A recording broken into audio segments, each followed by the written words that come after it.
dear beloved, Boss Mike, Cervera. Punta na natin tong kay Idol Larry Gadon. Attorney Larry Gadon, sir, rest baka buti pa ito. Si Larry Gadon, Priin na kinukundina. Ayan na mga kababayan, Idol, pasok! Aking bariin na kinukundina ang mga paratang sa mga miyembro ng Justice Committee dito sa ginawa nilang pagdinig sa impeachment complaint kay VP Sara. Sinasabi nila na binayaran daw yung mga congressmen na napakalabo.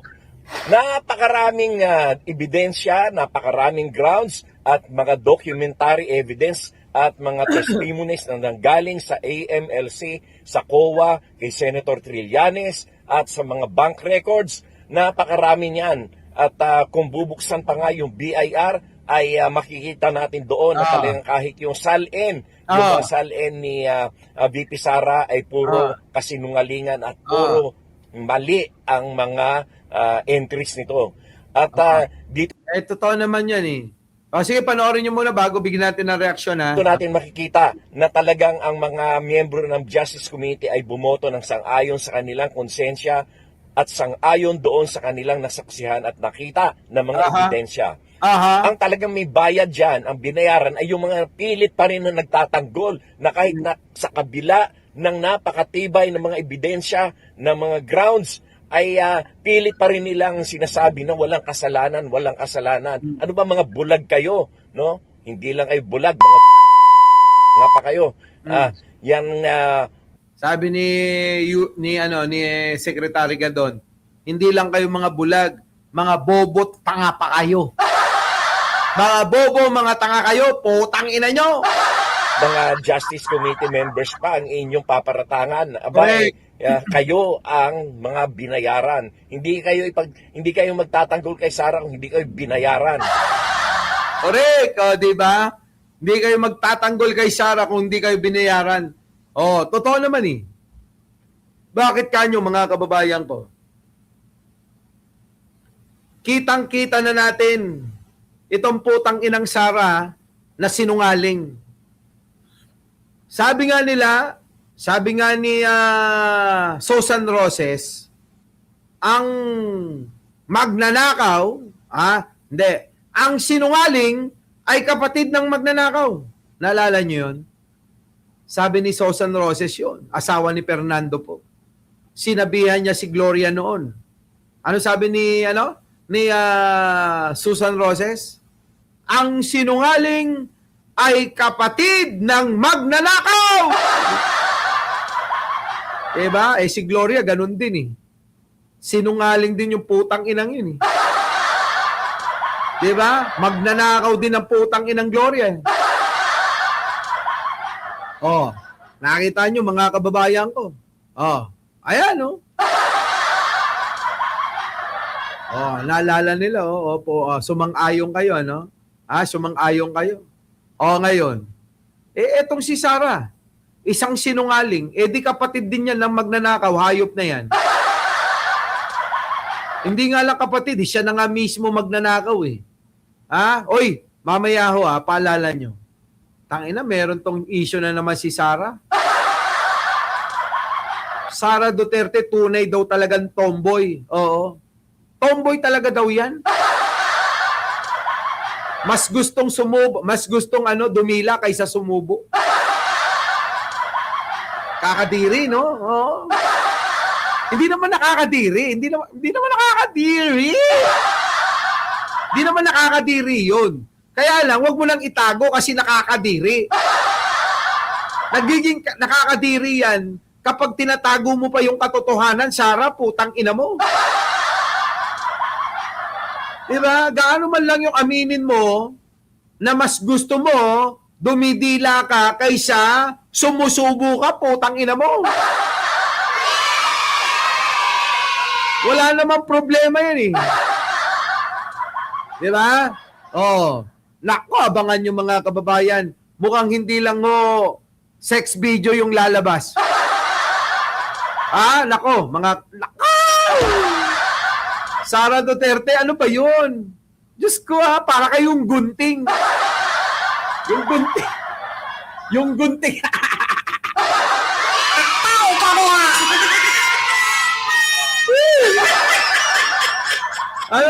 Darrell Bautista.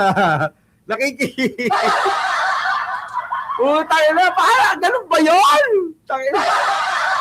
Oo. Sabi ni Mima, Boss Mike, may nag-email sa akin. Ano yung in-email sa'yo? Papakita ba natin to? Alam nyo, pag pinakita natin yung video na ganon, kasi masisira channel natin, paano kaya natin gagawin yun? Isisend ko na lang sa inyo. Nakikipag-anuhan daw si Sara Duterte.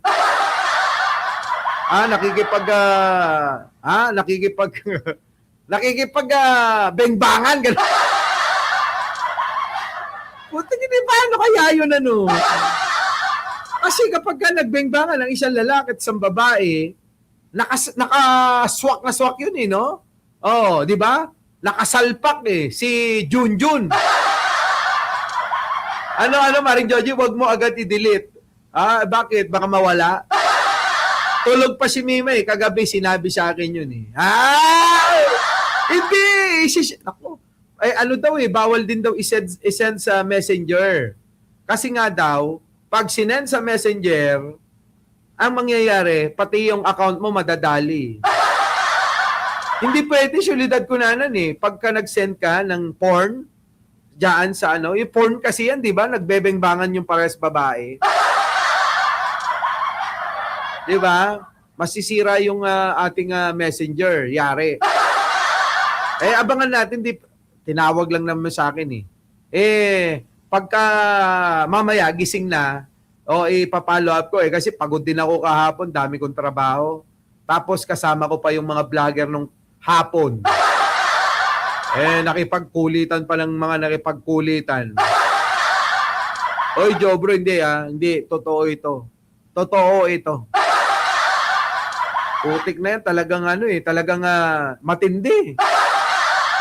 Matindi pala si Sara daw, mga kababayan. Oo, mas matindi pa raw sa lalaki kapag umararo yung dila Grabe, no? Matindi, no? Ibang klase. Ito na. Dito na tayo kay Larry Gadon muna. Pasok. Aking bariin na kinukundina ang mga paratang sa mga miyembro ng Justice Committee dito sa ginawa nilang pagdinig sa impeachment complaint kay VP Sara. Tanginan to si Darrell Bautista, alam na alam yung TG alam na alam yung Telegram, nandiyan talaga yung mga porn create a new tinuturuan ako ni Marites Musli, doon daw isend sa bagong account. Diyos ko, paano naman yung aking yung aking meron yan, di ba? Ano ba tawag dyan? Yung URL. Sinasabi nila na binayaran daw yung mga congressmen na napakalabo.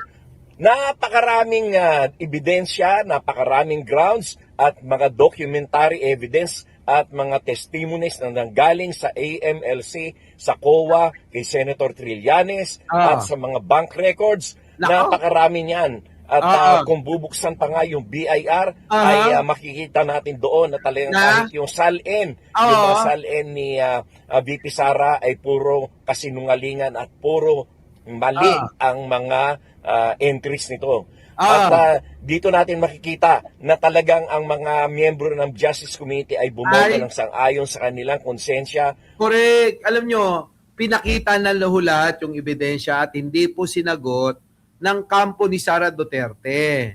So meaning, ibig sabihin totoo yan. Kasi alam nyo, kung hindi totoo yan, malakas ang loob na humarap yung kampo ni Sara dahil may 16 na abogado. 16 na abogado. Hindi ba kayo nagtataka kung bakit natatakot pa si Sara Duterte? Ngayon, sinasabi niya na hintayin niya na lang daw sa Senado. Kasi sa Senado, nandoon yung mga putang inang kakampi. Di ba? Nandoon yung mga putang inang kakampi. Di ba? Kaya yun, malakas na naman ang loob nung gagang vice presidenteng magnanakaw na hayop na yan. Ano ang mangyayari dyan, mga kababayan ko? Di ang mangyayari, ganire. Oo, lalakas ang loob, dadalo ron. Bakit? Nando doon si Aimee, nando doon si Panutya, nando doon yung isa pang panot. Sino? Si Alan Cayetano, si Boy 10K. Putang ina, hanggang ngayon, wala pa rin yung 10,000 na pinangako. Tandaan nyo nga yung mga Cayetano, wag na kayong bumoto. Kasi kayo naman, boto kayo ng boto eh. Alam nyo naman yung mga Cayetano, di ba? Magaling din na mambilog ng ulo eh. Mga ngako, tapos hindi naman toto pa rin. Tingnan nyo, si Cayetano, putang inang yan. Di ba? Tuloy. At sang-ayon doon sa kanilang nasaksihan at nakita na mga ebidensya. Correct. Maraming ebidensya. Maraming pinakita. Maraming patunay na hindi nasagot ni Sara. Di ba? Binigyan siya ng pagkakataon na sagutin. Binigyan siya ng pagkakataon na ayon sa Constitution na dapat ay humarap ka at ipakita mo, sagutin mo, magpakita ka ng pagkontra. Di ba? Sa mga aligasyon laban sa iyo. Kaso wala kang ginawa. Anong iisipin naming mga Pilipino? Ang pananahimik mo ang siyang nagsasabi na yang paratang sa iyo ay putang ina mo, Sara. Totoo! Tao ka ba? Yeah? Tama? Tama ba mga kababayan ko? Totoo. Hindi nga nasagot eh. Sabi nga sa English, silence means yes. Di totoo nga. Questionin pa ba natin na hindi totoo yan? Siyempre may mga bayarang mga apologies yan. Kaya ang gagawin ng mga apologies niya, ipagtatanggol, sasabihin na hindi totoo, gagawa na naman ng kwento na mga bayaran sila Luistro. Yun lang yun eh. Ano? Yung mga DDS naman na mga bobot tanga noon pa. Mga putang ina nyo, panahon pa ng dinosaur, nagbablog na kayo ah. Balita ako, nagpapansin daw kayo sa akin. Sorry, wala kayong bilang, kaya hindi ko kayo, papansinin. Sasakay ka na naman kayo sa kasikatan ko. Di ba? Ang daming ganyan mga kababayan, yung mga DDS vlogger na hindi marunong mag-analisa kasi nga bobo sila.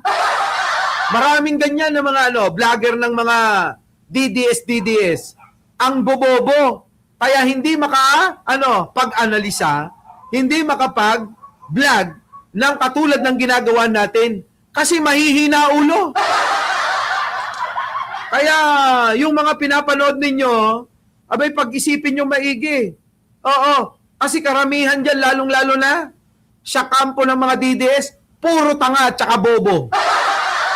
Walang ginawa, mga kababayan, walang laman yung mga sinasabi. Pag nag-vlog, mga kababayan, para ka lang nanonood sa teleserye. Buti pa ang teleserye, susundan mo kasi maganda ang ending eh.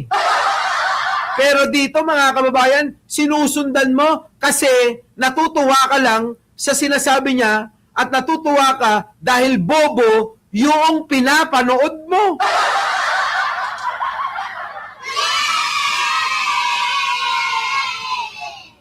Di ba? My God.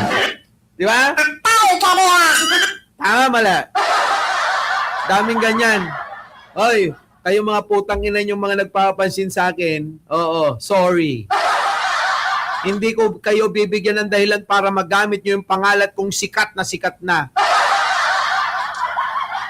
Sorry na lang kayo. Dahil ako sumisikat dahil real talk to. Sumisikat ako dahil yung mga sinasabi ko may sense. Hindi fake news ng mga katulad ninyo.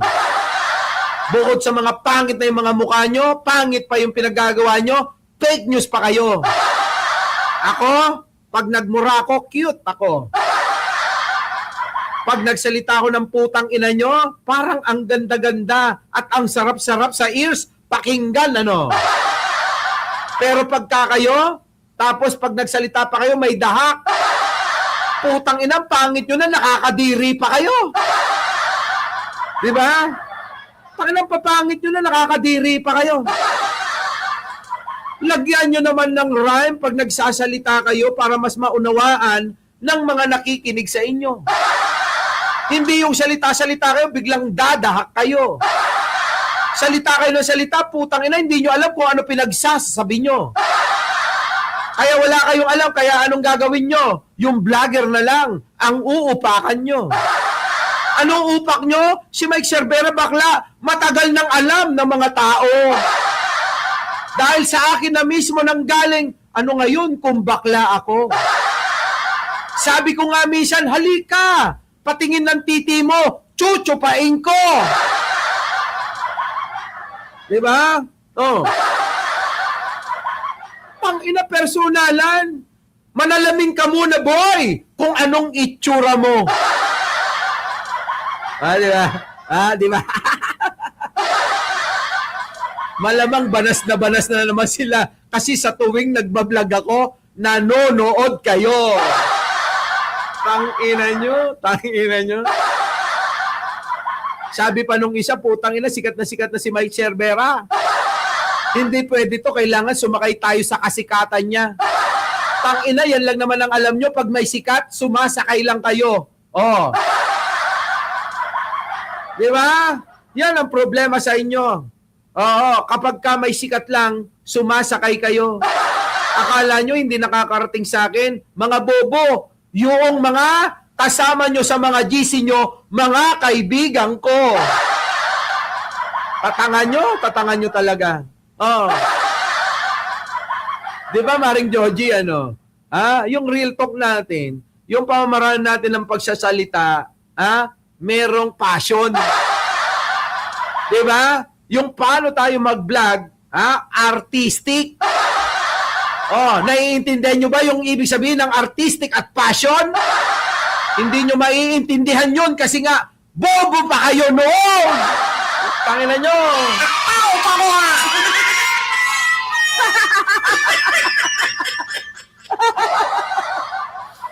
Nako, di ba, Alisa Duran, kaya ba nila yun? Hindi nyo kakayanin to, boy. Oo. Kasi yung mga ugali nyo, wala kayong pinagkaiba sa butiki. Oo. Walang ginawa kundi kik. Ganun lang kayo ng ganun eh. Di ba? Di ba? Di ba? Tangina mga DDS vlogger, puro mga bobo. Our beloved Boss Mike.